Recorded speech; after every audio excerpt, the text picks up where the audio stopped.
நான் ரொம்ப ரொம்ப ஒரு கொள்கையை பின்பற்றி வாழ்ந்துட்டு இருக்கேன் எங்கள் சபரிமலை ஐயப்பன்ட்ட இருந்து. அது என்ன கொள்கைங்கிறத நான் சொல்கிறேன், பார்த்துங்க.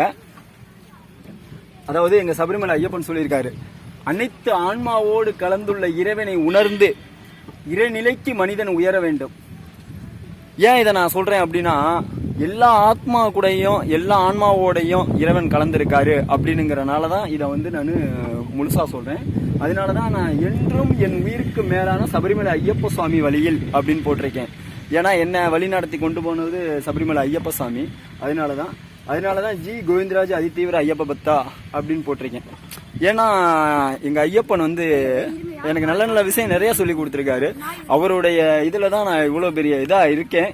உண்மையிலே நான்லாம் கார் வாங்குவேனா ஓட்டுவேனா அப்படின்னு எல்லாம் எனக்கு ரொம்ப இதாக இருந்துச்சு. இன்றைக்கும் வந்து நான் சபரிமலை ஐயப்பன்ட்ட அதிதீவிர பக்தனில் தான் இருக்கேன். இன்றைக்கும் வந்து ஐயப்பனுக்கு துளசி, என் உயிரான ஐயப்பனுக்கு பாருங்கள் இந்த வச்சிருக்கேன் பாருங்கள். எல்லா கடவுளும் இருப்பாங்க. முன்னாடி என்ன எழுதியிருக்கேன்னு பார்த்தீங்கன்னா, அருள்மிகு ஸ்ரீ வண்டியூரப்ப சுவாமி துணை, என் உயிருக்கு மேலான சபரிமலை ஐயப்ப சுவாமி துணை. இது வந்து என் உயிர் அப்பா ஜி கணேசன், என் உயிர் அம்மா ஜி பானுமதி. அவங்களேனா நான் இல்லை அப்படின்னுங்கிறனால அவங்கள தான் உயிராக நான் நினச்சிட்டு இருக்கேன். உண்மையிலே வந்து இதெல்லாம் வந்து எனக்கு எப்படி தோணுச்சுன்னா, சபரிமலை ஐயப்பன் என் கூட இருக்கிறனால அவர் நல்ல நல்ல விஷயங்கள்லாம் எனக்கு சொல்லி கொடுத்துருவாரு. இதான் எங்கள் அண்ணன் இப்போ கார் ஓட்டினா பார்த்தீங்களா. ஏன்னா இந்த கார் வந்து ஓன் காரு, அதனால வந்து இதில் எதுவுமே இல்லை. எங்கள் அண்ணனுக்கு ஓட்டி பழக்கி விட்டுருக்கேன். இதை தம்பி பசங்க இங்கே பாருங்க தம்பி பசங்க பேர் எல்லாமே இருக்கும். அண்ணன் பசங்க தம்பி பசங்கன்னு இதில் எழுதியிருக்கேன் பாருங்க.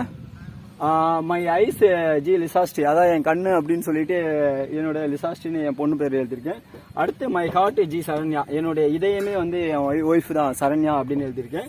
மை ஐஸ் நிசாஸ்டி, இது வந்து பார்த்தீங்கன்னா என்னுடைய சின்ன பொண்ணு ஐஸ் அப்படின்னு எழுதியிருக்கேன். அது மட்டும் இல்லாமல் எம் சுகன்னா வந்து பார்த்தீங்கன்னா எங்கள் பெரிய அண்ணனுடைய மகன் பெரியவன் எம் கவின். இவன் வந்து சின்னவன். வந்து நின்னுங்கடா சொல்கிறேன் பார்த்தீங்களா. இப்போ இவங்க தான் இது. இப்போ இவங்க வந்து சுகனு, இவங்க வந்து கவின். வாங்கடா அடுத்து வாங்கடா. அடுத்து வந்து பார்த்தீங்கன்னா என் தம்பியோட பையன் கேசவ். கேசவ் வந்து நின்னுங்க. இது கேசவ். சபரி அடுத்து என் தம்பி பையன் சபரி. இப்போ என்னோட பொண்ணு அதான் கண்ணுன்னு சொன்னேன்ல இவங்க. நிசாஸ்டி அடுத்த கண்ணுங்கிறது இவங்க நிசாஸ்டி. பார்த்தீங்களா, இது எங்கள் பாசமிகு குடும்பம். நாங்கள் பாசமாக தான் எப்பயுமே இருப்போம். சரி வாங்க. இதுதான் எங்கள் பெரிய அண்ணன். எங்கள் பெரிய அண்ணன் செல்ல அண்ணன் எனக்கு. எங்கள் தம்பி செல்ல தம்பி தான். சரி கிளம்பலாமா? நானே கார் எடுக்கிறேன். சரி. என்றும் உங்கள் கோவிந்தராஜ். எப்பயுமே நான் இறை வழியில் போவேன், அதாவது கடவுள் வழியில் இருப்பேன். கடவுள் என் கூட இருக்காரு அப்படிங்கிறனால நான் ஏற்கனவே சபரிமலை ஐயப்பனை செலவச்சு நான் படைச்சிட்டு இருக்கேன். அதுக்கு எல்லா அபிஷேகமும் பண்ணிட்டு இருக்கேன், எல்லாத்துக்கும் தெரியும். இருந்தாலும் வந்து அவர் வழியில் எப்பயுமே நான் இருப்பேன். என்றும் என் உயிருக்கு மேலான சுவாமி சபரிமலை ஐயப்பனின் அதிதீவிர பக்தனாக உங்கள் கோவிந்தராஜ். தேங்க்யூ ஃபார் வாட்சிங்.